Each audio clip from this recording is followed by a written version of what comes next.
All right, Monday, and we've gotten through the midterm. Everybody passed, got in the 80s or so. There was 190 and did very well.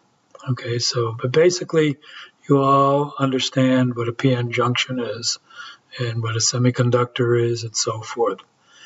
And Friday, we kind of introduced the transistor, which today we will go over some of the more details on how there are basically three basic circuits in using a bipolar junction transistor.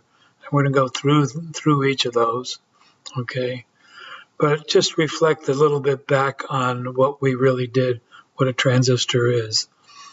Before we had transistors, okay, basically what we were, when we had radios and TVs or whatever, what we had were an antenna that picked up a very weak signal, whether it's a TV or a radio signal. Okay, so we get low currents that are picked up by our antenna because they were sent out so far away. Okay, so basically then what we needed to do is to increase the power of that, of what we're receiving, because it was very faint. The signals were very faint. First thing we did with the old system is we put them through a transformer to increase the voltage, okay, of what we received. But what we're really interested is in increasing the power so that we can hear it better. Okay, so the way it was done in vacuum tube technology was that you would have a vacuum tube that actually did that amplified the signal. And it did that by taking the pickup signal that we got from out of the transformer, feed it through a filament, okay, basically filament in a light bulb type thing. Okay, but inside that light bulb, though, we put a grid into that, and the purpose of that grid was to create a high potential, a high voltage. And basically what that did, it stripped electrons off of the filament, the current that's going through that filament, and accelerated them to a collecting plate. Okay, so because of the high voltage that you're applying to that grid, you get high current and high voltage, which equals power, high power. So you've increased the power by basically accelerating those electrons.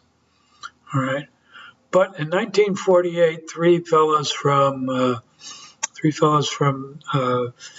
AT&T Labs, Bell Labs in New Jersey, came up with an idea of using two PN junctions back to back, okay, which turned out to be a transistor. And we had the first junction basically received the signal, all right? So we forward bias that to inject an electron flow into the base region by forward biasing. And in this case, we're using the other PN junction, which is a collector. It takes place of that collector plate that was used in the vacuum tube. We have a collector which has a voltage, high reverse voltage, that accelerates those electrons that drift from the injection side to the collector side.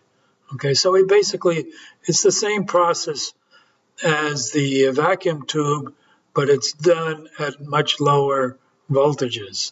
Okay, we didn't need the high power that the vacuum tubes used up.